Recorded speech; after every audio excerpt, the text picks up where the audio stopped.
Do you remember these? Textbook? Yeah, boring. That's what made learning hard.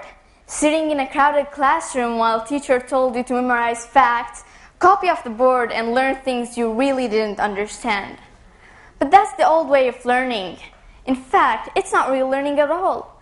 Real learning isn't about memorizing or repeating facts, it's about understanding.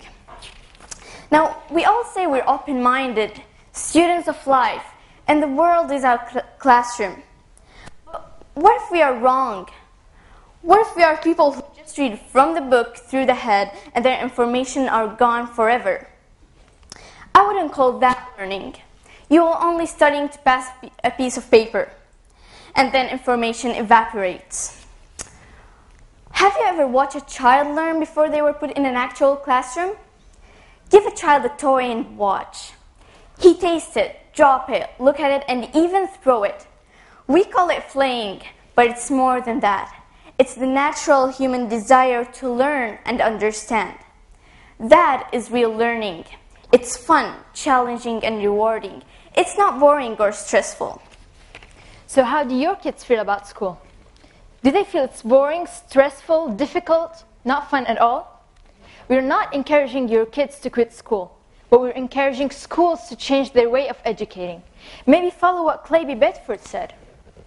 You can teach a student a lesson for a day, but if you can teach him to learn by creating curiosity, he will continue the learning process as long as he lives. Now, learning curiosity, what is learning curiosity? It is the igneous part of real learning.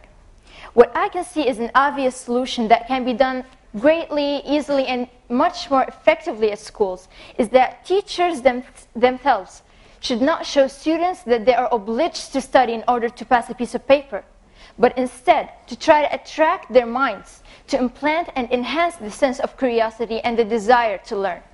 Because we want to drive the humanity to an essential fact that states that children in the 21st century want to learn. They want to share and explore. They're not bored, but we make them bored. Learn to change and change to learn, because we don't need a learning revolution, but instead a complete evolution.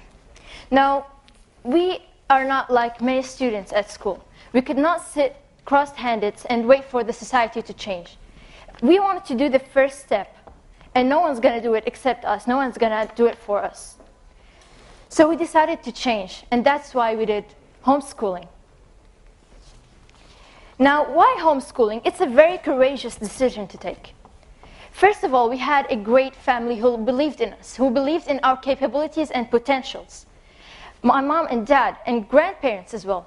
They believed in the seeds they've planted. They rose us to be independent and to count on ourselves. We believed in ourselves as well. So the second reason for being homeschooled is as follows. Say you're sitting in a history class where you never really like the way your history teacher educates you. What are you going to do about that? Nothing. Maybe sit, read, and maybe sleep.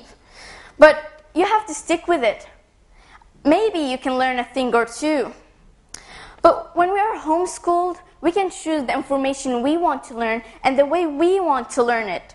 We're not in a small box like other speakers said. We're out of it when we are homeschooled.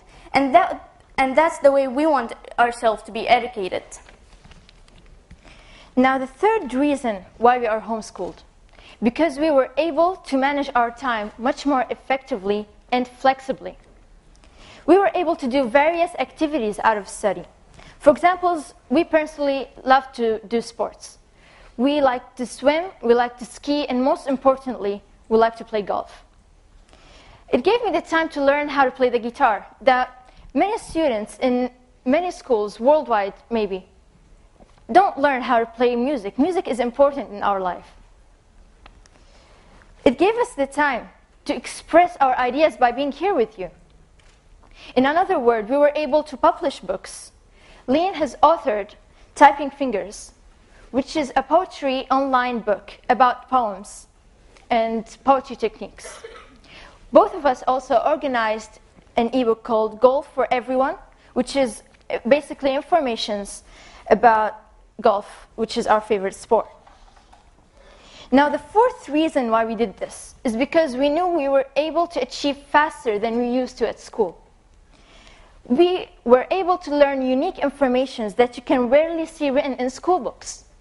In only 2 years, we were able to learn, aside from English and Arabic, 4 different languages: Chinese, German, Italian, and French.